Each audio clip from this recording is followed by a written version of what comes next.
Big surprise, as a Sonic fan, I hate Sonic fans.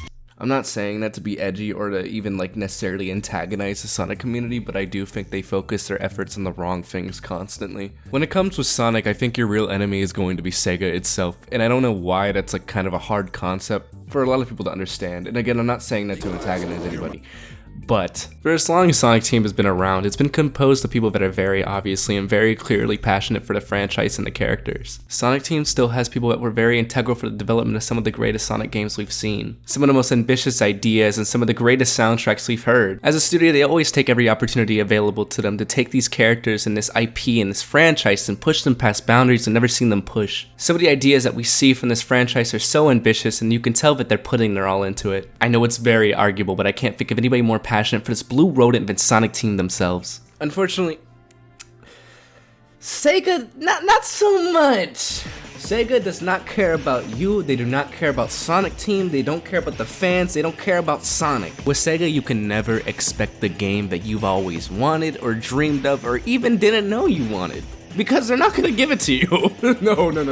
Unfortunately, when it comes to Sonic and Sega and that relationship going on there, they just simply don't support Sonic Team.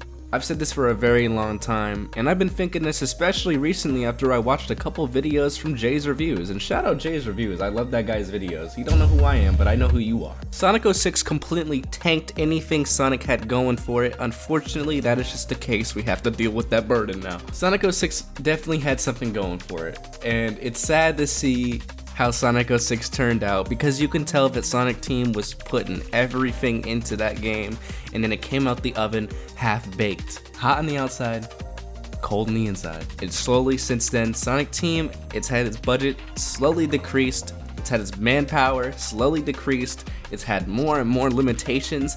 Mind you, some of those limitations are kinda due to Ken Penders. It's another subject in itself. I'm not going over that. The IDW comics are better. The irony in all those decreasing numbers is that Sonic games still make a fuck ton of money. Yeah, I know, typical corporate bullshit. I know. Sega will continue to mangle Sonic Team, they will continue to twist and contort their visions, and then they will push them in directions they did not want to go.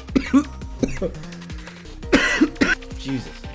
And then they will continue to post funny, relatable Sonic memes on Twitter. You can argue a lot of Sonic games had, a lot going for it before Sega would just kind of step in and say, well, you gotta release the game this year, and this is the amount of money you're getting, and this is the amount of people working on your game. And then the game will flop because they didn't get the time, or the money, or the manpower, and then Sega will make Sonic Team restructure, and then the cycle repeats. So when a Sonic game fails, because of Sega's undoing, they're gonna make Sonic Team pick up the scraps and make something new out of it, even though it's already been eaten and then shit out, and eaten and then shit out. It's not really a secret to anybody that Sega pays a lot of attention to review scores and kind of drops games if they don't do well enough, and then they change up the formula because the game's gonna do well enough. And this one really stings for Sonic fans specifically, because a lot of these games that get panned are very ambitious games. They have a lot of ideas that Sonic fans want to see incorporated into these games, and then when they fail, Sega just makes some restructure. This is the equivalent to making a sandcastle during a thunderstorm, and there's also your little shithead cousin kicking it down every 10 minutes. I can't really blame Sonic fans for being defensive over review scores, knowing damn well that if Sonic Frontiers had failed and flopped on its ass, then that would have been a defining fuck up for Sonic Team. Albeit things are looking brighter than they ever have, because Sonic Frontiers had just come out, and arguably, it's a pretty fun game. It's a very flawed game, but I like it. There was obviously an entire island that was cut. There was obviously an entire finale that was cut. And that's just exactly what prompted this video. Sonic is failing because of Sega, not the fans. Stop fighting each other. It's useless, and you're not getting Sonic Adventure free. I wanted to keep this video short and sweet. I'll see you guys next time, whenever I upload. Probably in the next year. I'm not sure.